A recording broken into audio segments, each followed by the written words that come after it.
안녕하십니까. 반갑습니다. 취업 컨설턴트 박우식입니다.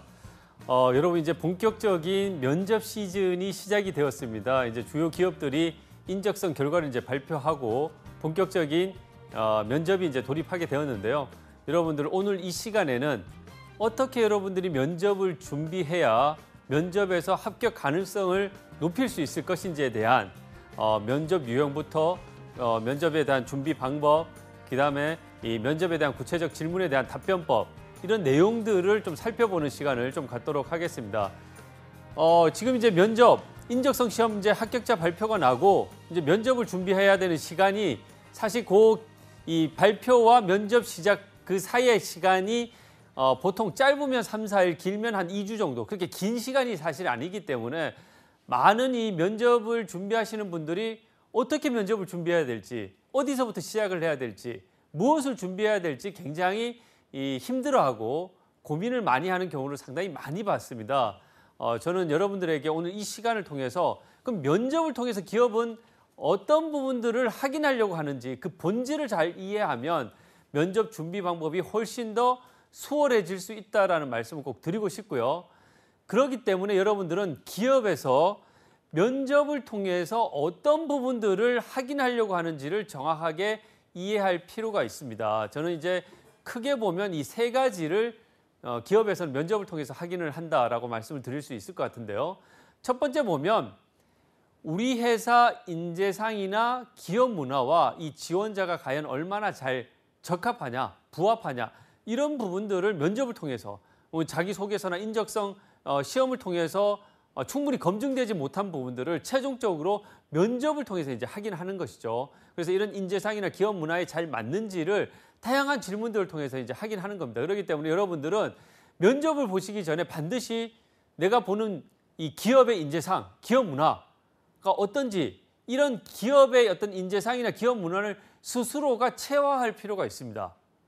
여러분도 한번 잘 생각을 해보시면 어떤 삼성, 현대차, LG, 롯데, SK 이런 대기업들, 그 기업에 근무하시는 분들을 생각해 보면 떠올라지는 이미지가 비슷한 모습일 거예요. 그것은 왜 그러냐 하면 기업에서는 어쨌든 인재를 선발할 때 자기네 회사에서 추구하는 어떤 인재상이나 비전, 이런 부분들과 얼마나 잘 부합하냐, 이런 것들을 면접의 선발 과정에서 상당히 중요시하기 때문에 나중에 이제 뽑아놓고 보면 그 사람들이 어떤 그 기업에서 추구하는 이미지와 상당히 일맥상통, 상당히 이제 서로 간에 잘 맞는 부분들이 생긴다는 것이죠. 그렇기 때문에 여러분들이 면접을 보시기 전에 내가 면접 보는 회사의 인재상이나 기업 문화, 이런 부분들을 반드시 잘 이해를 하실 필요가 있고, 자꾸 자기 암시를 통해서 내가 이 기업의 인재상과 기업 문화와 잘 부합하다라는 것들을 스스로 자꾸 자기 체화할 필요가 있다는 것을 말씀을 꼭 드리고 싶고요.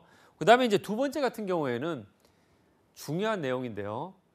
입사 지원자의 어떤 입사 의지나 열정에 대한 부분들도 이 면접 과정을 통해서 이제 확인하려는 경향들이 있습니다. 그렇기 때문에 여러분들이 내가 얼마나 이 회사에 입사하고 싶어 하는지에 대한 의지를 어떤 식으로 보여줄 것인지에 대해서 많이 고민을 하셔야 된다는 거고요. 실제로 기업의 인사팀에서 고민 중에 하나가 뭐냐 하면 실제로 합격을 시켰어요. 서류 합격시키고 인적성 시험까지 통과를 했지만 막상의 면접에 불참하는 사람들도 상당히 많이 있다라는 거죠. 그렇기 때문에 상당히 이제 골머리를 아파하는 경우가 상당히 많이 있는데, 그렇기 때문에 기업 입장에서는 정말 이 사람이 뽑아도 우리 회사에 잘 다닐 수 있는 사람이냐, 그렇지 않은 사람이냐, 이런 것도 상당히 중요하게 생각을 한다라는 것입니다. 그렇기 때문에 여러분들이 내가 어떤 식으로 입사 의지나 열정을 보여줄 것인지에 대해서 충분히 고민할 필요가 있고, 특히 이런 입사 의지나 열정은 지원 동기나 입사 후 포부와 같은 질문에서 잘 묻어날 수가 있어요. 그러면 이런 지원 동기나 입사 후 포부를 어떤 식으로 답변했을 때 내 입사 의지나 열정을 좀 더 잘 보여줄 수 있는지는 잠시 후에 제가 다시 한번 좀 설명을 드리도록 하겠습니다. 그 다음에 이제 세 번째 같은 경우에는 요즘 이제 기업에서 실무형 인재나 직무에 있어서 준비된 인재를 선호하는 경향들이 굉장히 뚜렷해지고 있죠. 세 번째 같은 경우에도 이 지원자가 실질적으로 우리 기업에서 요구하는, 해당 직무에서 요구하는 역량들을 얼마나 잘 갖추고 있느냐, 이런 부분들을 면접 과정을 통해서 최종적으로 이제 확인한다라는 것이죠. 그래서 이 지원자가 직무의 필요 역량들을 잘 갖추고 있는지를 체크하는, 그래서 이제 이런 직무 역량들을 잘 갖추고 있는지를 확인하기 위해서 뭐 PT 면접이라든가 전공 면접이라든가 역량 면접이라든가 이런 이제 다양한 면접 유형들이 이제 도입되고 있는 추세다라고 이제 말씀을 드릴 수 있을 것 같아요. 자, 기업에서 면접을 통해서 뭘 확인하는지 이 세 가지를 여러분들이 반드시 기억을 해두시고 일단은 면접을 준비를 해야 된다는 것을 꼭 기억을 해주시기를 부탁을 드리겠고요. 자, 그러면 이제 두 번째, 여러분들이 면접을 보시기 전에 그러면 앞에 세 가지와 연관해서 좀 설명을 좀 드리겠습니다. 반드시 생각해봐야 될 세 가지 질문, 이건 스스로 한번 이 질문들을 스스로에게 한번 던져보세요.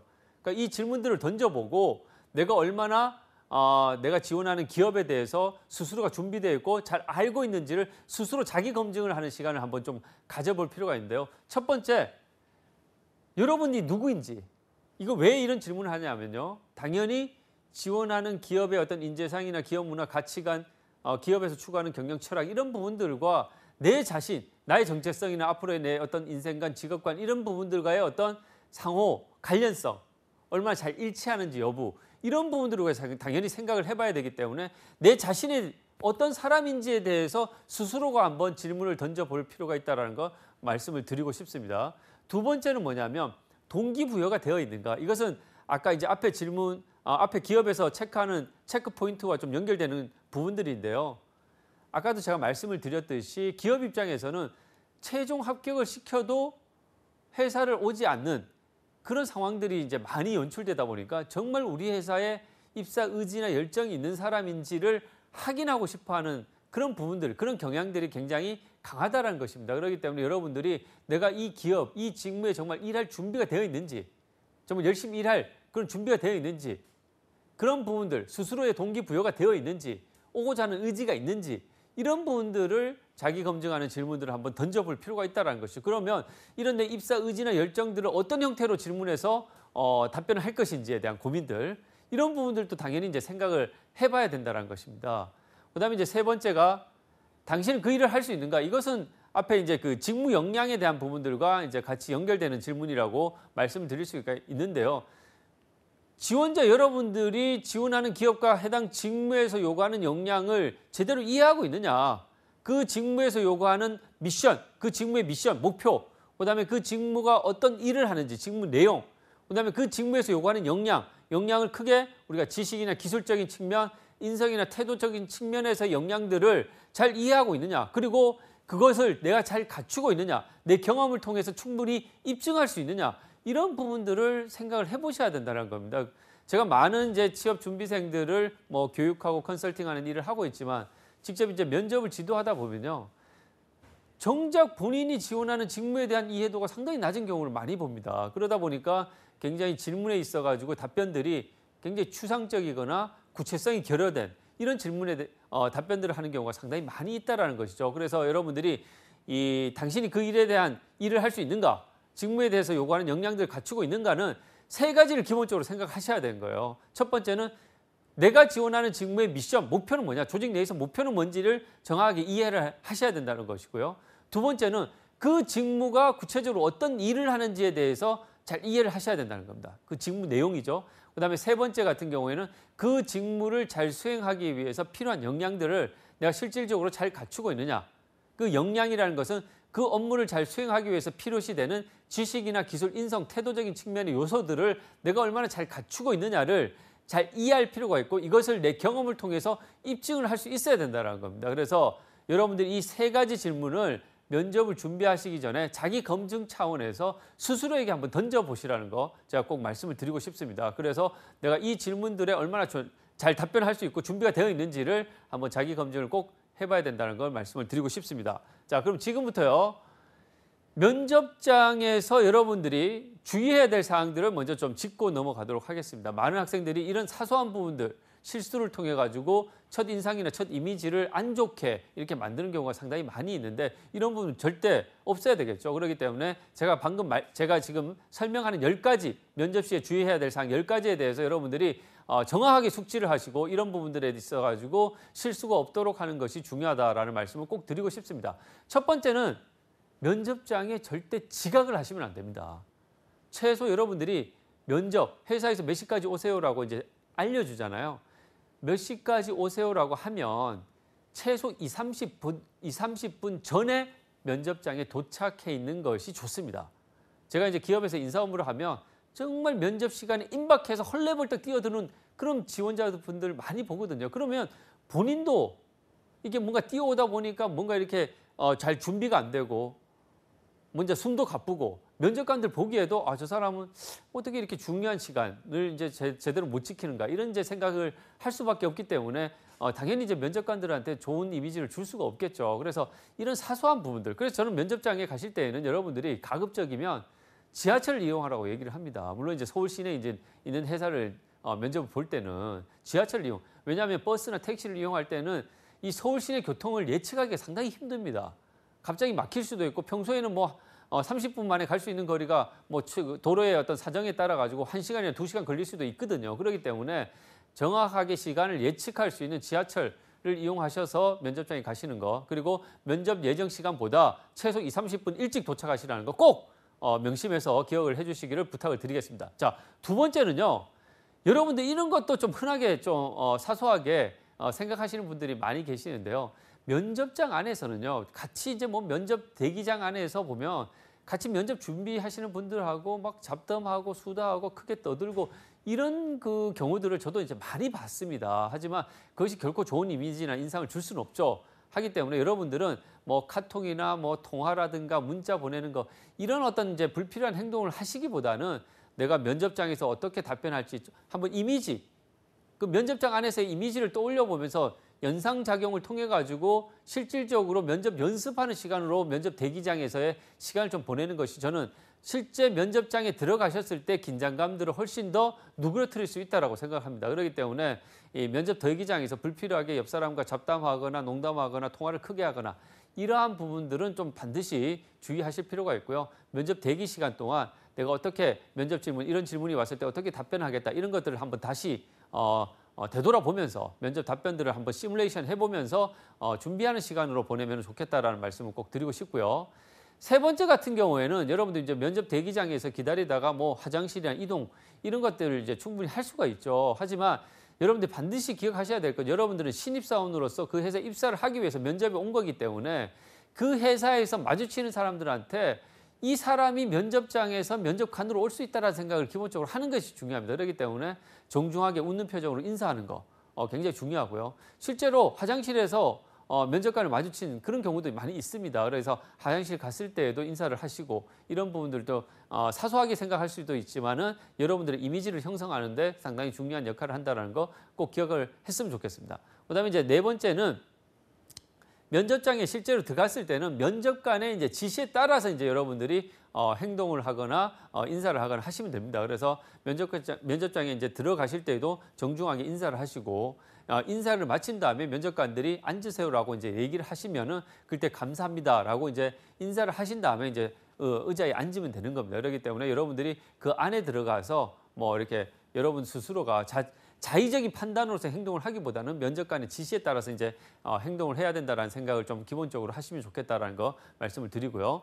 다섯 번째 같은 경우에는 면접관들이 이제 질문을 하잖아요. 면접장에서 이제 질문을 하면 여러분들이 질문을 하실 때 반드시 면접관과 아이 컨택을 하신 후에 답변을 하는 게 좋습니다. 기본적으로 우리가 대화의 기본은 상대방과의 눈맞춤을 통해서 이제 하는 것이 기본이죠. 그렇기 때문에 면접도 대화의 연장선이라고 생각을 하시면 됩니다. 그렇기 때문에 면접관이 질문을 하시면 내 이름을 호명하면 반드시 네라고 답변을 한 다음에 그 질문한 면접관을 바라보면서 답변을 이제 해나가면 된다라는 말씀을 꼭 기억을 하시면 좋겠고요. 자, 그 다음에는 여러분들이 흔히 이제 면접에서 이제 답변을 하시다가 실수할 수 있어요. 사람이기 때문에 실수할 수 있는 겁니다. 그렇기 때문에 너무 긴장을 하셔가지고 실수할 수도 있는데 그것에 대해서 면접관들이 그런 부분들에 있어가지고 뭐 감점을 주거나 그러진 않습니다. 실수를 하시면은 죄송합니다. 뭐 제가 좀 실수를 했는데 다시 한번 답변을 하겠습니다. 정중하게 여러분들이 멘트를 하시고 다시 이제 답변을 하시면 됩니다. 그렇기 때문에 실수를 했다고 해서 당황해하거나 얼굴을 붉히거나 말을 제대로 마무리 짓지 못하거나 이런 상황이 되면 안 되고요. 말을 이제 실수를 했다, 내가 다시 답변을 해야 되겠다라고 생각하시면은 정중하게 인사를 하시고 다시 이제 질문에 대한 답변들을 해나가면 된다. 너무 긴장하실 필요까지는 없다라는 거 말씀을 드리고 싶고요. 그다음에 7번째 같은 경우에는 많은 학생들이 이런 질문들을 흔히 많이 합니다.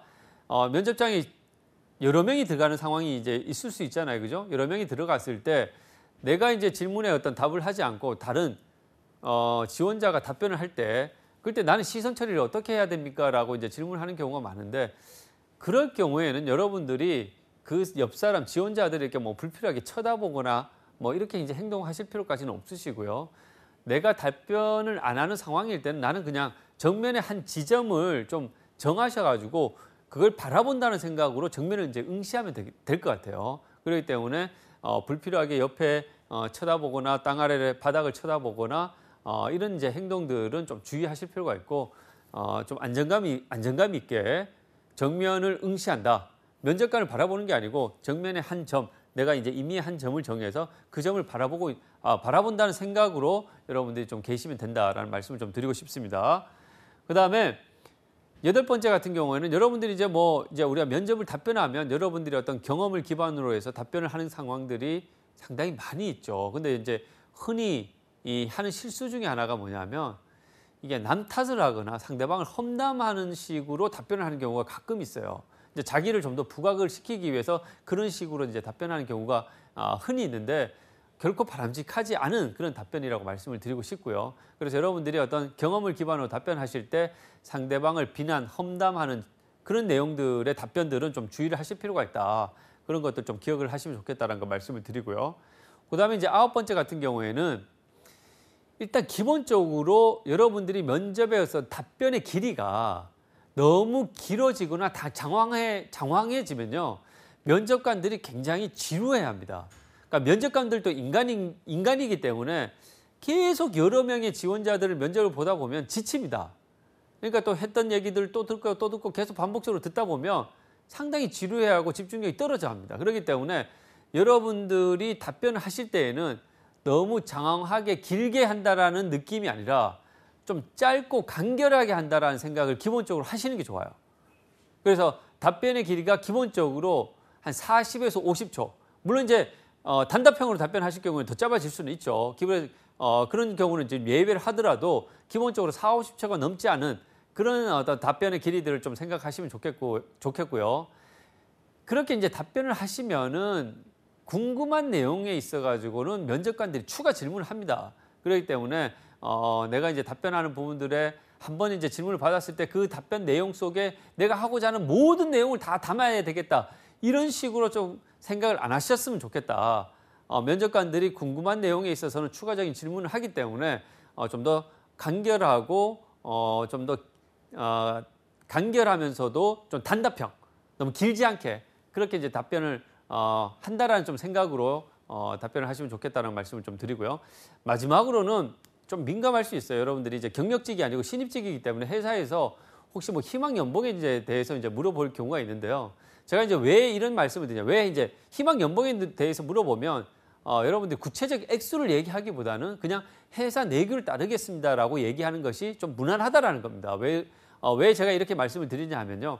신입사원이 어떤 일에 있어서의 어떤 의욕이나 열정보다 어떤 연봉이나 근무 조건 이런 부분들에 더 신경을 쓰는 듯한 느낌을 줘서 결코 면접관들한테 좋은 이미지를 받기가 쉽지 않다라는 겁니다. 그렇기 때문에 내가 좀 물론 이제 뭐 희망 연봉이나 근무 조건 이런 것이 내가 어떤 회사를 결정하는 데 있어서 상당히 중요한 요인이 된다라는 것은 현실적인 조건이라는 것은 면접관들도 다 알고 있습니다. 그렇기 때문에 그런 부분들을 내가 억지로 굳이 그런 부분들 좀 더 강조해서까지 얘기할 필요는 없다라고 좀 말씀을 드리고 싶고요. 그렇기 때문에 좀 회사 내규에 따르겠다. 나는 어떤 이 연봉보다도 내가 이 분야에서 빨리 성취하고 싶고 일에 있어서 빨리 기여를 하고 싶다. 이런 어떤 일에 대한 열정과 어떤 포부에 좀 더 초점을 맞춰서 여러분들이 답변을 해주는 것이 좀 더 무난하다라는 말씀을 꼭 드리고 싶습니다.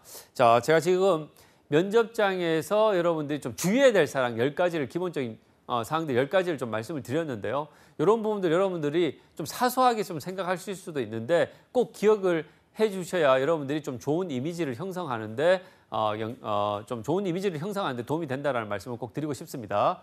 자, 그 다음에는 이 면접이 기본적으로 요즘은 굉장히 다양하고 면접 유형도 굉장히 다양해졌습니다. 그렇기 때문에 요즘 이제 많이 이루어지는 면접 유형들이 어떤 것들이 있는지 좀 간략하게 좀 살펴보는 시간을 좀 갖도록 하겠습니다.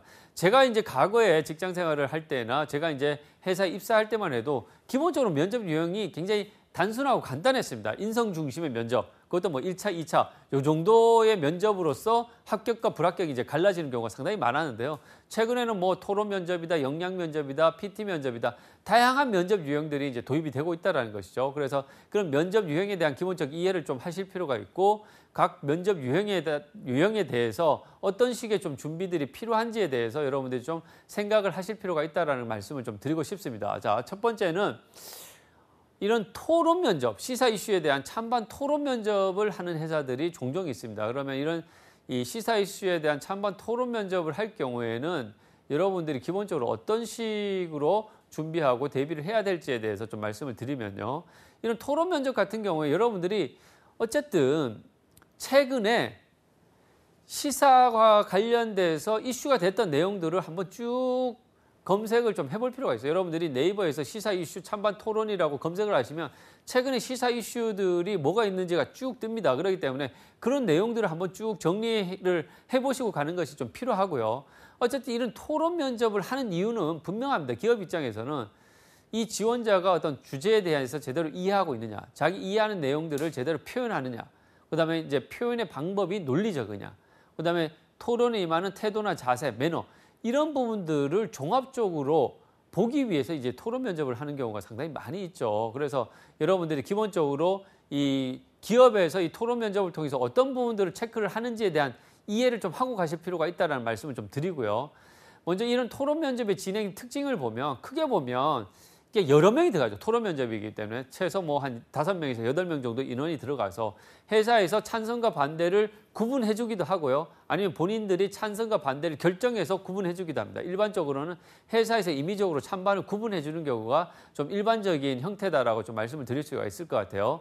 그다음에 어쨌든 이 시간 자체가 뭐 우리가 뭐 100분 토론이나 끝장 토론처럼 무한정 시간이 주어지는 게 아니고 한정된 시간 내에서 진행을 하기 때문에 여러분들이 그 틀 안에서 좀 접근을 하실 필요가 있다는 것이죠. 그래서 아까도 말씀드렸듯이 토론 면접에서의 체크 포인트, 어떤 부분들을 기업에서 많이 중점적으로 보는지를 정확하게 인지를 하고 좀 접근하실 필요가 있다는 말씀을 좀 드리고 싶고요. 그렇기 때문에 토론 면접에서는 내가 잘 아는 주제라고 해서 너무 주도하거나 독점하려고 하는 것도 좀 주의를 하실 필요가 있고, 그렇다고 해서 반대적으로 너무 소극적이어도 안 된다는 것이죠. 적당하게 내 주장을 펼칠 수도 있어야 되고 상대방 주장에 좀 귀 기울여 듣는 그런 모습도 보여줄 필요가 있다는 것이죠. 그래서 절대적으로 너무 튀지도 말고 그렇다고 해서 너무 소극적이지도 않는 그런 모습들을 좀 일관되게 보여줄 필요가 있다는 말씀을 좀 드리고 싶고요. 아까도 말씀드렸듯이 이런 시사 이슈 찬반 토론 면접 같은 경우에는 네이버에서 여러분들이 시사 이슈 찬반 토론이라고 검색해 보면 최근에 이슈되는 내용들을 쭉 여러분들 확인할 수가 있습니다. 한 1년치 정도의 어떤 그 찬반 토론 이슈들은 좀 정리를 하고 가시는 것이 저는 도움이 된다라고 말씀을 좀 드리고 싶습니다. 자, 그러면 한번 예를 한번 들어볼게요. 예를 들어서 서울대 폐지와 관련돼서 어떻게 생각하느냐, 이런 찬반 토론 면접이 찬반 토론 주제가 이제 면접장에서 주어졌다라고 생각하실 때 여러분들이 뭐 평소에 생각했었던 주제라 그러면 좀 더 쉽게 접근할 수 있겠지만은 평소에 내가 고민했었던 주제가 아니면은 좀 당황할 수가 있거든요. 그러면 이런 토론 주제가 주어졌을 때 여러분들이 어떤 식으로 좀 접근하는 것이 필요하냐 하면은 가장 먼저 이런 토론에 이런 이슈가 나오게 된 배경들이 뭔지를 먼저 생각을 하실 필요가 있다는 것이죠. 왜 현 시점에서 한국 사회에서 서울대 폐지라는 이런 주제들이 이슈가 될까? 그 배경들을 먼저 좀 생각을 하시면은 이 토론에 대해서 내가 어떤 식으로 접근을 해야 될지를 조금 더 빠르게 여러분들이 좀 파악할 수 있다는 것이죠. 왜 서울대 폐지라는 주제가 나올까요? 당연히 지금 그 배경적인 측면들을 고려해 보면 지금 우리 사회가 너무나 학벌 중심의 사회, 능력이 무시되는, 그러다 보니까 사교육이 지나치게 강조가 되고 공교육이 붕괴가 되는 이런 여러 가지 한국 사회의 어떤 여러 가지 이슈들이 있단 말이에요. 그러니까 이런 문제들을 해결하기 위해서 하나의 주장으로서 서울대 폐지라는 어떤 이런 주장을 하시는 분들이 계신다라는 거죠. 모든 사람들이 이 주장에 대해서 찬성을 한다 그러면 굳이 이슈가 될 이유가 없겠죠, 당연히. 하지만 이 이슈와 관련해서 찬성과 반대 의견들이 첨예하게 갈리기 때문에 당연히 이슈가 되는 거죠. 찬반 이슈들이 갈려지기 때문에 이슈가 된단 말이에요. 그렇기 때문에 이것이 이제 토론 주제로도 나오는 것이라고 우리가 예상을 해볼 수 있겠죠. 그래서 여러분들이 1단계로서 이런 토론 이슈, 주제, 시사 이슈와 관련해서 이런 이슈가 나오게 된 그 배경이 뭐냐, 그 배경을 여러분들이 먼저 좀 정리를 하실 필요가 있고, 그다음에 두 번째는 그러면 이 찬성과 반대 쪽의 각각의 주장들이 어떻게 달라지는지, 그 논점이 뭐냐, 서울대 폐지란 주제와 관련해서 찬성 측과 반대 측 어떤 부분들에 있어 가지고 서로 논쟁이 되는지에 대해서 생각을 해볼 필요가 있어요. 이런 논점을 파악하기 위해서는 당연히 그 전 단계로서 이런 이슈가 나오게 된 배경에 대한 이해가 충분히 갖춰져야 되겠죠. 어떤 부분에서 논점이 될까요? 당연히 과연 서울대 폐지가 앞에 얘기했었던 이런 우리 사회의 어떤 학벌 중심, 학력 중심, 능력이 무시되는, 그러다 보니 사교육이 지나치게 강조되고 공교육이 붕괴되는 이런 우리 사회의 어떤 사회적 문제들을 해결하는데 서울대 폐지가 정말 효과가 있느냐, 이 효과 측면에서도 찬성과 반대 의견이 나눠질 수 있는 것이죠. 찬성 측은 효과가 있다, 반대 측은 효과가 없다. 그 다음에 대안적인 측면에서 과연 서울대 폐지가 앞에 얘기했던 그런 우리 사회 이슈에 대해서 얼마나 효과적이냐, 대안이, 그거 이외에 다른 대안이 없냐, 더 좋은 대안이 없냐, 이게 최선의 대안이냐, 이런 부분에 있어 가지고도 당연히 찬성과 반대 이 의견이 갈라지겠죠. 그 다음에 이 서울대 폐지가 국가 경쟁력이나 대학 경쟁력에 있어 가지고는 또 긍정적 영향이 있느냐, 부정적 영향이 더 크냐, 이런 부분들에 있어서 또 찬반의 의견이 또 나눠질 수 있는 것이죠. 이런 부분들이 바로 이 서울대 폐지와 관련해서 찬성과 반대 입장에서의 논점이라고 볼 수 있는 것입니다. 그러면 여러분들이 찬성과 반대 입장에 있어 가지고 각각의 논점에 있어서 자기 주장들을 해나갈 수 있어야 되죠. 그 주장을 전개하는 데 있어서 반드시 객관적 근거들을 제시할 수 있는 것이 설득력을 높이는 데 가장 효과적이다. 객관적 근거라는 건 뭡니까? 어떤 구체적인 어떤 통계 데이터라든가 여론조사 결과라든가 실제적인 어떤 이론적인 어떤 배경이라든가 해외 사례라든가 이런 구체적인 어떤 근거들을 제시한다 그러면 훨씬 더 설득력이 있겠다라는 말씀을 이제 드리고 싶습니다. 그렇기 때문에 여러분들이 어떤 시사 이슈 찬반 토론에서 토론 주제가 주어졌을 때 그 이슈와 관련해서 어떤 식으로 접근해야 된다. 첫 번째는 이런 이슈가 나오게 된 배경을 먼저 생각을 해보라는 거예요. 그 다음에 찬성과 반대가 어떤 부분들에서 서로 논쟁이 되는지 그 논점을 먼저 이제 찾아보고 자기 주장들을 그러면 이제 해나갈 수 있어요. 찬성과 반대 입장에서 자기 주장, 그 주장을 뒷받침할 수 있는 내 주장에 대한 근거, 이런 어떤 논리의 프로세스로 여러분들이 토론 면접을 좀 접근하시는 것이 좀 필요하다라는 말씀을 좀 드리고 싶고요. 자, 두 번째는 PT 면접, 프레젠테이션 면접이라고 하죠. 이런 PT 면접 같은 경우에도 크게 보면 여러분들이 두 가지 측면으로 좀 생각해 볼 수 있는데요. 첫 번째는 PT 면접을 통해서는 태도와 자세적인 측면들을 보고 당연히 그 다음에 이 발표하는 사람의 어떤 발표 내용을 통해 가지고 어떤 논리적 전개, 논리적인 접근을 통해서 논리적으로 발표를 해나가는지 이런 부분들을 이제 체크한다는 것이죠. 특히 인문사회 계열, 경제, 경영, 인문사교회 계열 같은 경우에는 주로 직무와 관련된 주제들이 많이 주어지고요. 그다음에 디자인이나 공학 계열 같은 경우는 전공 관련 주제들이 많이 주어진다라는 부분들 좀 생각을 해보실 필요가 있다라는 말씀을 꼭 드리고 싶습니다. 그럼 이런 PT 면접을 하실 때에는 어떤 접근들이 필요하냐, 여기에 대해서 좀 살펴보면 예를 들어서 이제 이런 주제들이 나올 수가 있겠죠. 예를 들어서 최근에 이제 인구 구조 변화 중에 한국 사회의 가장 이슈가 뭐냐면 고령화 속도가 굉장히 빠르다는 거예요. 이런 고령화가 빨리 진행되는데 예를 들어서 어떤 기업의 대응 전략에 대해서 한번 PT를 발표를 해봐라. 이런 주제가 주어졌다고 생각을 한번 해봅시다. 그러면 여러분들이 어떤 식으로 접근해야 되냐면 첫 번째는 일단은 목차를 구성을 해주라는 거예요. 목차.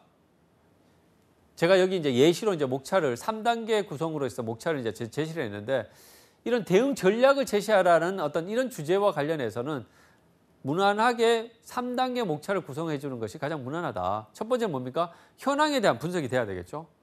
내가 그러면 지원하는 기업의 대응 전략이기 때문에 그 기업이 고령화에 대해서 어떤 식으로 지금 현재 어떤 식으로 대응하고 있는지 그 현황에 대한 분석들이 일단 현황에서 나와야 된다는 거죠.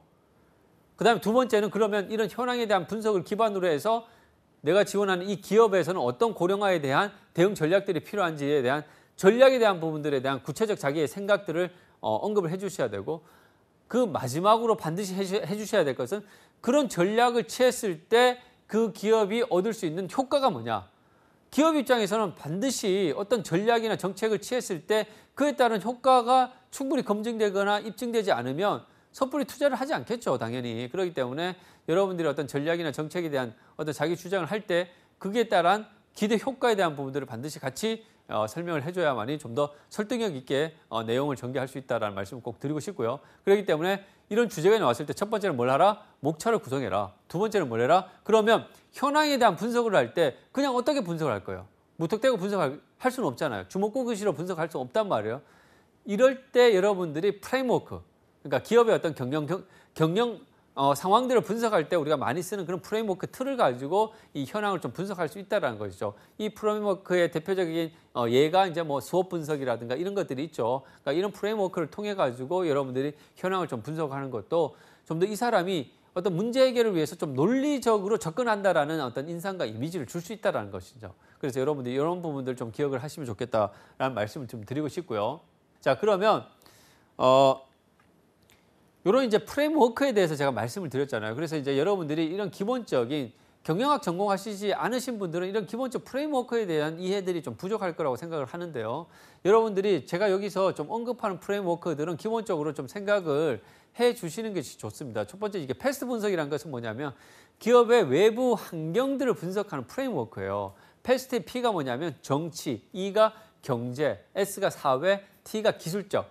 그러니까 여러분들이 지원하는 기업은 어떤 정치, 경제, 사회, 기술적인 외부 환경에 지금 영향을 받고 있는지를 반드시 생각을 해 보셔야 된다는 것이고, 이런 부분들은 기업의 PT 주제로도 많이 연관해서 나올 수 있다는 거예요. 아까 예를 들어서 고령화에 따른 우리 기업의 대응 전략에 대해서 발표해라. 고령화라는 것은 기업의 외부 환경에서 사회적 환경 변화라고 볼 수 있는 것이죠. 그래서 여러분들이 지원하는 기업은 어떤 지금 외부 환경에 영향을 받고 있는지를 4가지 틀로서 여러분들이 꼭 정리를 해보셔야 된다는 거예요. 정치, 경제, 사회, 기술적 측면, 이 4가지 측면으로서 여러분들이 지원하는 기업의 외부 환경들을 좀 분석을 할 필요가 있다. 그 다음에 여러분들이 이제 수업 분석을 통해 가지고 내가 지원하는 기업들이 지금 당면한 현황, 이거 외부 환경적인 측면이나 내부적인 측면에서의 강약, 기회, 위험 요인들을 분석하고, 이 분석을 기반으로 해서 전략들을 좀 구체화해 나갈 수 있다는 것이죠.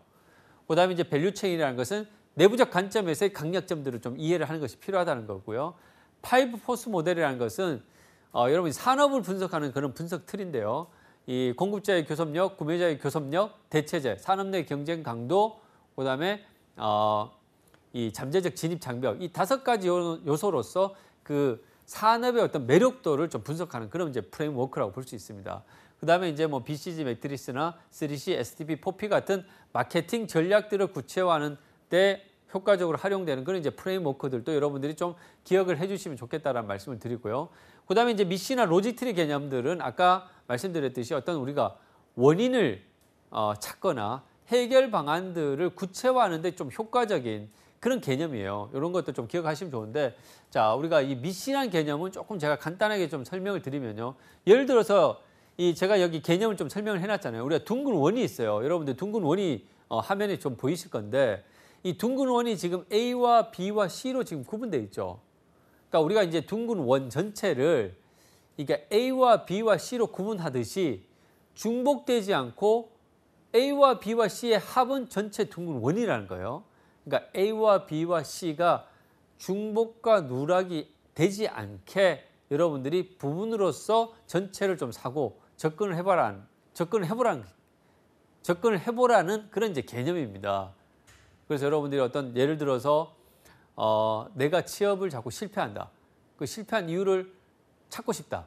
그러니까 이게 이제 원인을 찾아야 되는 거잖아요. 이런 취업의 실패에 대한 원인을 찾기 위해서는 그 취업 실패 왜 했을까? 이것만 자꾸 집중한다고 해서 취업 실패 원인들이 찾아지는 게 아니란 말이죠. 그러면 취업 실패를 하는 이유를 찾기 위해서는 그러면 취업을 하는 데 있어서 필요한 것들이 뭐냐? 어떤 준비가 필요한지를 먼저 우리가 미시적으로 누락과 중복 없이 먼저 빠트림 없이 우리가 생각을 해보는 것이 우선적으로 필요하다는 거예요. 제일 처음에 우리가 생각해 볼 수 있는 게 뭐 스펙에 대한 준비, 자기소개서에 대한 준비, 인적성에 대한 준비, 면접에 대한 준비, 이런 것들이 우리가 취업을 준비하는 데 있어서 필요한 부분들이라고 흔히 얘기하잖아요. 그러면 이렇게 우리가 취업을 준비하는 데 필요한 부분들을 먼저 중복과 누락 없이 미시적으로 구분하고 그 각각에 있어서 또 구체화를 시켜다 보면 내가 뭐가 구체적으로 부족을 해서 취업에 실패했는지 그 원인들을 좀 더 정확하게 찾을 수 있다는 겁니다. 자, 우리가 이 로직트리라는 개념은 우리가 해결해야 될 과제들을 미시적으로 구분한 다음에 그것을 나무 모양으로 늘어뜨려서 좀 생각을 하다 보면 내가 문제의 원인과 해결 방안들을 우리가 좀 더 구체적으로 찾을 수 있다는 겁니다. 그렇기 때문에 여러분들이 이런 미시와 로직트리 개념들을 좀 잘 이해하는 것은 이 PT 면접의 효과적으로 접근하는 데도 굉장히 유용할 뿐만 아니라 여러분들이 앞으로 이 사회생활을 하는 데 있어서도 어떤 문제의 원인들을 해결하는 그런 과제가 주어졌을 때 효과적으로 여러분들이 좀 잘 접근을 해나갈 수 있다는 겁니다. 그래서 이건 좀 상식적으로 좀 개념들은 좀 기억을 해주셨으면 좋겠다라는 말씀을 좀 드리고요. 그 다음에 이제 많이 요즘 이제 흔히 하는 면접 방법 중에 하나가 이 역량 기반의 이제 구조화 면접인데 이 개념은 뭐냐면요. 회사에서 우리 기업에서 필요한 역량을 그 지원자가 잘 갖추고 있는지를 그 지원자의 과거의 경험을 통해서 확인하는 그런 면접 방법이라고 좀 이해를 하시면 돼요. 그래서 그 기업에서 중요시하는 그런 여러 가지 역량들이 있을 거란 말이에요.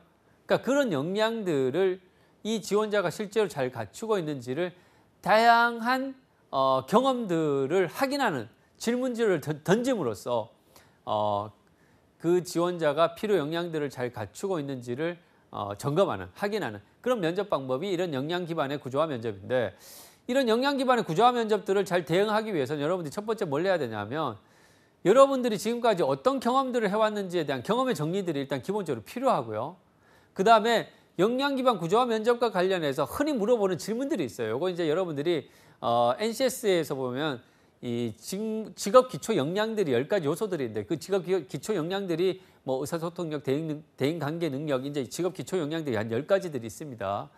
이런 직업 기초 역량과 관련된 경험을 물어보는 경우도 많이 있기 때문에 이 관련된 경험들이 어떤 것이 있냐. 예를 들어서 내가 갈등을 해결했던 경험들, 상대방을 설득했던 경험들, 이거 직업 기초 역량이 다 있는 이제 경험들이란 말이에요. 그렇기 때문에 여러분들이 NCS 상에서의 직업 기초 역량들을 먼저 확인을 하시고 그것과 관련된 내 경험들이 뭐가 있는지를 또 정리를 따로 해보셔야 되는 거예요.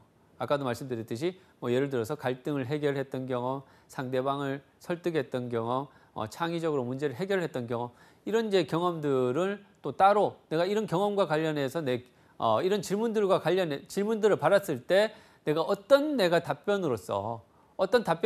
경험으로서 내가 이런 질문들에 답변할지를 여러분들이 좀 생각을 하고 가셔야 된다는 거. 그래서 이런 역량 기반 구조화 면접을 접근하실 때는 여러분이 첫 번째로 일단 기본적으로 내가 했었던 경험들을 쭉 정리를 이제 먼저 하실 필요가 있다는 거 말씀을 드리고요. 두 번째는 아까 말씀드렸죠. NCS 상에서 직업 기초 역량 10가지가 있다고 말씀드렸어요. 이 직업 기초 역량 10가지와 관련해서 물어볼 수 있는 질문들, 경험들. 이것에 대해서 여러분들이 정리를 하셔야 된다는 것이죠. 아까 얘기했듯이 뭐 상대방을 설득했던 경험, 문제를 해결했던 경험, 창의적으로 문제를 해결했던 갈등을 해결했던 경험, 뭐 이런 이제 직업 기초 역량과 관련해서의 경험들 물어볼 수 있기 때문에 이것과 관련된 내 경험들이 뭐가 있는지를 정리를 이제 하실 필요가 있고요.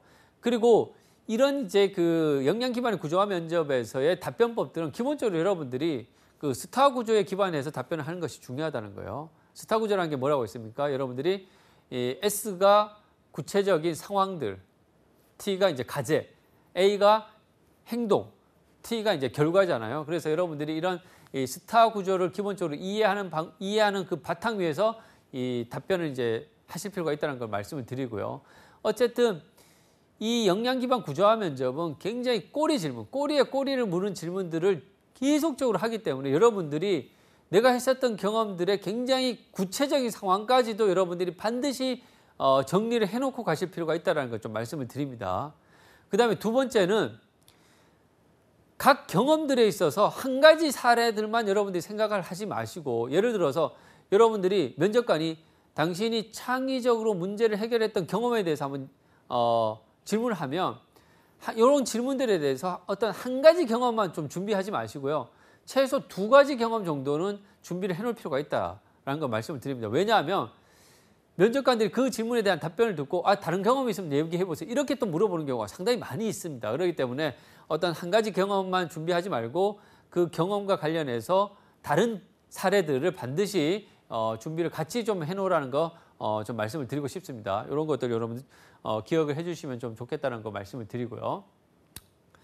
그 다음에 여러분들이 인사 담당자들이 여러분들이 면접 대기장에서부터 여러분들 하나하나씩 여러분들이 어떤 식으로 행동하는지를 관찰합니다. 그렇기 때문에 여러분들이 대기장에서부터 면접장 이동할 때, 그 다음에 면접장 안에서 이런 부분들에서 여러분들이 좀 주의해야 될 그런 행동들에 대해서 좀 말씀을 드리면, 일단은 기본적으로 예의 바르고 자신감 있고 어쨌든 최선을 다하는 그런 모습을 보여주는 것이 기본적으로 필요하다는 것을 꼭 기억을 해 주셨으면 좋겠습니다. 그래서 여러분들이 항상 입꼬리는 좀 올라가게, 입꼬리는 올라가는 그런 이제 좀 약간은 얼굴 인상이 전체적으로 웃는 인상이 굉장히 좋다라는 거 말씀을 드리고요.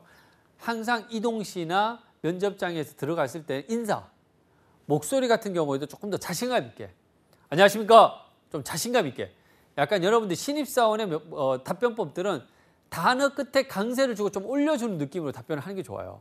많은 학생들이 이렇게 답변들이 그냥 뭐 국어책 읽듯이 친구와 대화하듯이 답변하는 경우가 많은데, 그러다 보니까 좀 흐지부지 되거나 좀 자신감 없는 느낌, 말꼬리가 흐려지는 느낌이 드는 경우가 상당히 많이 있습니다. 그렇기 때문에 여러분들이 답변을 하실 때에도 단어 끝에 좀 더 강세를 주고 조금 더 올려주고 답변을 전체적으로 약간 평소보다는 좀 빨리 한다는 느낌으로 하는 게 좋다라는 걸 좀 기억을 해주시면 좋겠다는 거 말씀을 좀 드리고 싶어요.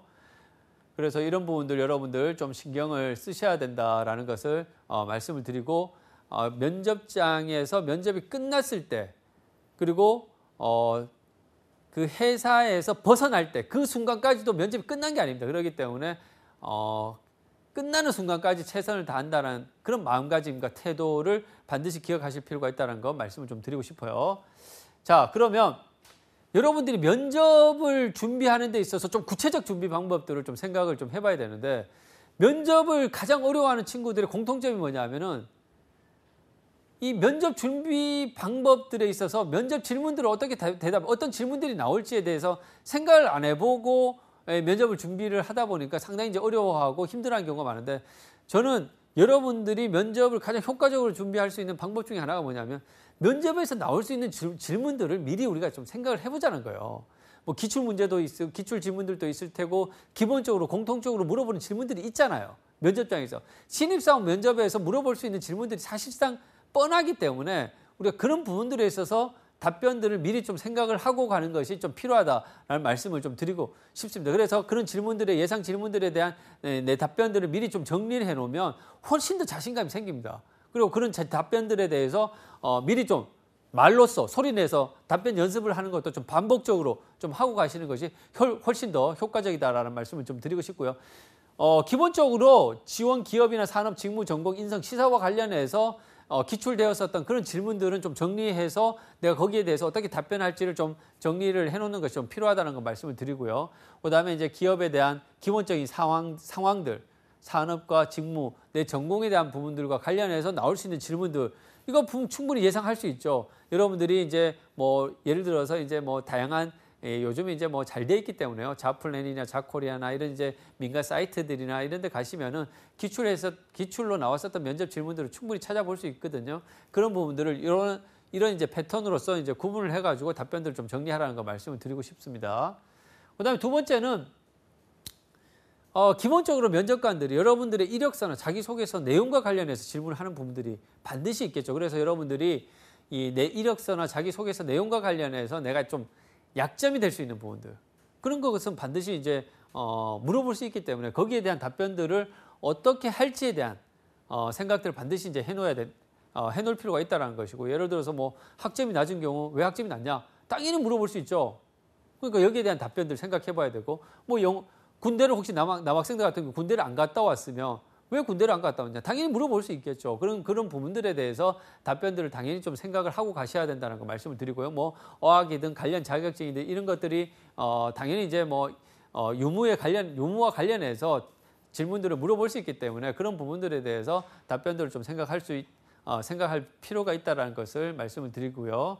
그래서 세 번째는 이런 기본적으로 면접에서 항상 그렇다고 해서 뭐 반드시 물어본다는 건 아니지만 거의 항상 물어보는 질문 중 공통적인 질문 중에 하나가 뭐냐면, 저는 이게 3종이라고 표현을 했는데요. 자기소개, 지원 동의, 입사 포부 이거는 거의 이제 뭐 빼놓지 않고 물어보는 경우가 빼놓지 않고 물어보는 질문 중에 하나죠. 그러면 여러분들이 이런 세 가지 질문에 대해서도 반드시 기본적으로 준비를 이제 답변 준비를 이제 하실 필요가 있는데 그러면 어떤 형태로 답변을 준비하는 것이 필요하냐? 첫 번째, 자기소개 같은 경우는요. 여러분들이 자기소개 많이 물어보죠.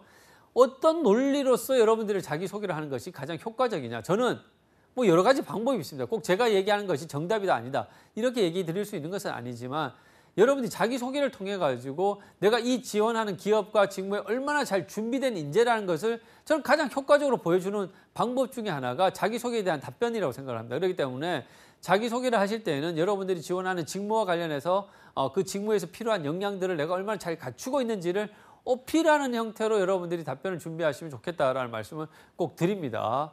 그다음에 두 번째는 지원 동기인데요. 많은 학생들이 지원 동기가 구체적이지 못하고 추상적이거나 굉장히 뜬구름 잡는 형태로 이제 가는 경우가 상당히 많이 있습니다. 그래서 지원 동기는 어떤 논리로 그러면 하는 것이 좋냐? 아까도 말씀드렸듯이 이런 지원 동기나 입사 포부 같은 경우에는 여러분들이 지원하는 기업의 어떤 입사 의지나 열정을 보여주는데 가장 효과적인 그런 그 답변이 질문이고 여러분들이 이거 질문을 잘 답변을 했을 때 입사 의지나 열정을 가장 효과적으로 보여줄 수 있다라고 저는 생각을 합니다. 그렇기 때문에 이 지원 동기 같은 경우에도 여러분들이 하고자 하는 직무와 좀 더 연결해서 지원 동기를 설명하는 것이 가장 좋다. 그래서 여러분들이 구체적으로 어떤 계기로 내가 이 직무에 관심을 갖게 되었고 그 직무에 대한 목표를 이루는데 왜 이 기업이 가장 이상적인 기업인지를 설명하는 형태로 답변을 하시라.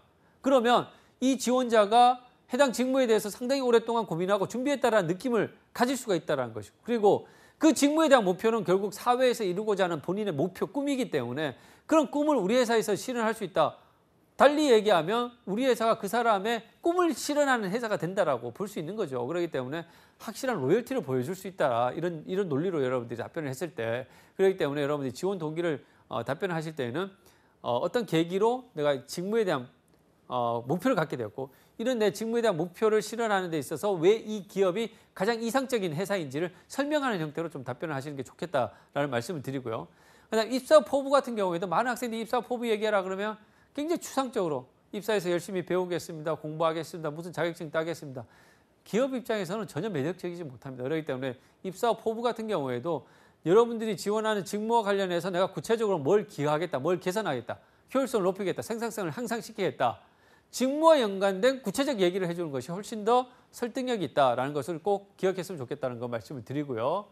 자, 그 다음에는 그러면 면접 시에 답변 요령들에 대한 기본적 내용들을 좀 살펴보면 자신감이 느껴지는 언어를 기본적으로 사용하자는 거죠. 뭐뭐일 것입니다. 이런 것이 아니라 뭐뭐입니다. 그 다음에 뭐뭐 하도록 노력해 보겠습니다가 아니라 하겠습니다. 뭔가 자신감과 확신에 찬 답변들이 훨씬 더 도움이 된다는 거 말씀을 드리고요. 그 다음에 단어나 어휘 선택에 있어서도 조금 더 확신과 자신감이 느껴진 단어를 쓰라는 거예요. 저는 이 분야에 대해서 집중적으로 공부해왔습니다. 집중적으로라는 단어를 씀으로써 좀 더 내가 이 분야에 대한 내 전문성들을 좀 더 부각시킬 수 있다는 거죠. 그렇기 때문에 여러분들이 단어나 어휘 선택도 좀 더 확신과 자신에 찬 그런 것들을 보여줄 수 있는 단어나 어휘 선택을 좀 하실 필요가 있다는 말씀을 드리고요. 좀 더 긍정적인, 뭐 내가 너무 겸손하실 필요가 없다라는 거예요. 뭐 내가 신입이기 위해서 아는 것이 없지만 이런 것이 아니라 내가 신입이지만 이런 부분들은 반드시 기여하겠습니다. 내가 기여할 수 있는 부분들을 조금 더 초점을 맞춰서 답변하시는 것이 필요하다는 겁니다. 그 다음에는 여러분들이 쉬운 표현을 쓰라는 거예요. 여러분들이 많이 아는 그런 표현이 아니라 면접관들도 충분히 이해하고 공감할 수 있는 그런 표현들을 좀 쓰는 것이 훨씬 더 필요하다는 것을 좀 기억을 꼭 하실 필요가 있고요. 그 다음에 질문 의도를 잘 파악하고 답변하자. 이 많은 학생들이 면접관들이 구체적으로 뭘 원하고 어떤 답변을 원하는지 그 질문의 의도를 제대로 이해하지 못하고 답변을 하다 보니까 굉장히 이 뜬구름 잡는 그런 얘기를 이제 하는 경우가 상당히 많이 있습니다. 이것은 여러분들이 어떤 이해력에 어떤 그 좀 문제가 있지 않나라는 생각도 할 수 있기 때문에 여러분들이 면접관의 어떤 질문 의도를 정확하게 잘 이해를 하시고 답변을 하는 것이 굉장히 중요하다는 말씀을 꼭 드리고 싶습니다. 그리고 전체적으로 답변의 길이는 아까도 잠깐 말씀드렸듯이 너무 길어지지 않게끔요. 한 40에서 50초 정도에 내가 좀 마무리 짓는다는 생각으로 여러분들이 하시는 게 좋겠다라는 말씀을 좀 드리고 싶습니다. 그 다음에 쓸데없는 얘기. 이제 면접관들도 사람이기 때문에 다른 면접관들이 질문했던 내용들을 약간 중복해서 질문을 할 수도 있어요. 여러분들이 이럴 때에도 여러분들은 성심성의껏 최선을 다해서 답변하는 것이 중요합니다. 아까 전에도 말씀을 드렸듯이 이런 표현을 좀 여러분들이 흔히 쓰는데 이런 표현들을 여러분들 좀 조심할 필요가 있고요. 어쨌든 중복되는 질문, 반복되는 질문이라도 나한테 면접 질문이 왔을 때에는 그 질문에 있어서 내가 최선을 다한다.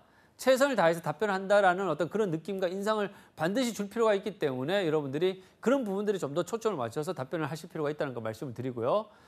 그다음에 이런 부분들 여러분들이 좀 생각을 하실 필요가 있는데 면접식 기본 답변은 노동조합과 관련해서 요거는 이제 약간 너무 이게 노동조합을 좀 편드는 얘기들이나 또 회사 측에 너무 편드는 얘기 이런 부분들은 조금 우리가 좀 주의할 필요가 있다는 걸 좀 말씀을 드리고 싶고요. 그다음에 존경하는 인물이나 이런 이제 그 인물이나 책이나 신문 이런 것들이 뭐냐 이런 질문들 할 때는 너무나 정치색이나 종교색이나 지역색이 너무나 강하게 드러나는 부분들은 우리가 조금 더 생각을 해볼 필요가 있다는 것이죠. 그다음에 첫 인상이나 이미지와 관련해서 어떤 이제 그 사람의 첫 인상이나 이미지와 관련해서 면접관이 가졌었던 그런 생각들을 확인하기 위해서 물어보는 질문들이 있어요. 예를 들어서 인상을 보고 굉장히 좀 내성적으로 보이는데 어떻습니까? 이런 질문들 할 수 있죠. 그러면 그거는 뭐냐면은 그 면접관이 약간 내성적인 성향의 사람에 대한 선호도가 좀 떨어진다는 얘기거든요. 그런 질문을 받았을 때는 여러분들이 내성적이라는 게 꼭 잘못됐다, 문제가 있다, 나쁘다 이런 얘기가 아니라 그 면접관의 어떤 질문 의도를 잘 이해를 하고 나는 좀 그렇지 않다라는 여러분들이 좀 그 면접관이 좀 거기에 대해서 의심을 하지 않도록 그렇게 이제 또 안심을 할 수 있도록 그렇게 답변을 해주는 게 좀 필요하다는 걸 말씀을 좀 드리고 싶고요. 그다음에 이제 개인과 조직의 일, 여러분들이 회사를 들어갈 때는 개인의 어떤 생활도 물론 중요하지만 조직인으로서 또 당연히 해야 될 책임과 의무가 있단 말이에요. 그렇기 때문에 이 조직의 가치는 조직의 이익을 조금 더 중요시하고 좀 더 우선시 생각할 수 있다는 것들을 좀 보여줄 필요가 또 있다는 걸 좀 기억을 하실 필요가 있고요. 그다음에 이제 회사에 대한 충성심이나 로열티를 물어보기 때문에 확인하기 위해서 휴일 근무나 야근 이런 것이 가능하냐 이런 질문들을 던지는 경우가 가끔 있는데 이런 부분들에 있어서도 여러분들의 어떤 적극성들을 좀 보여주는 것이 저는 효과적이다라고 좀 말씀을 드리고 싶습니다. 그다음에 예를 들어서 구조조정 대상에 당신이 포함됐을 때 어떻게 하겠냐. 어떤 조직의 어떤 명예에 너무 반발하는 느낌을 주는 것도 그다지 바람직하지는 않습니다. 그렇기 때문에 이런 질문들에 대한 답변을 하실 때에는 회사가 불가피하게 구조조정을 할 수밖에 없는 상황에서 내가 포함된 것이 개인적으로는 굉장히 가슴 아픈 일이지만 일단 조직인으로서 회사가 생존하는 것이 저는 우선이라고 생각을 합니다. 개인적으로 가슴 아프지만 담담하게 받아들이겠습니다. 이런 어떤 논리와 답변들이 좀 필요하다는 거 말씀을 드리고 싶어요. 그다음에 이제 이 복사나 커피 신문만 시킬 때는 어떻게 하겠냐. 여러분들 이런 답변들도 회사에 들어갔을 때요. 기본적으로 팀장님들이 처음부터 여러분들한테 굉장히 어려운 어떤 그런 일을 주지는 않습니다. 여러분들이 어떤 일에 대한 어떤 확신들을 아직 신뢰를 갖는 그런 단계들이 필요한 것이죠. 그래서 여러분들이 이런 질문들을 받았을 때에도 그것도 어떤 팀장님과의 어떤 신뢰를 만들어가는 데 있어서 저는 아주 중요한 일이라고 생각하기 때문에 내한테 주어진 일을 사소하게 생각하지 않고 완벽하게 처리해서 저에게 신뢰감을 가질 수 있도록 최선을 다하겠습니다. 이런 논리와 답변으로 여러분들이 답변을 하시는 게 좋겠다라는 것이죠. 자, 기본적으로 여러분들이 면접 시에 어떤 식으로 답변을 해야 하는 것이 좋은지에 대한 답변법들을 좀 간략하게 살펴봤고요. 자, 오늘 제 강의는 하반기 공채를 준비하시는 분들이 면접을 어떻게 준비하는 것이 필요한지 기본적인 준비법이라든가 면접 유형에 대한 설명, 면접에 대한 답변법들에 대해서 좀 살펴봤고요. 오늘 했었던 강의 내용들이 여러분들이 하반기 공채 면접을 준비하는 데 도움이 됐으면 좋겠습니다. 감사합니다.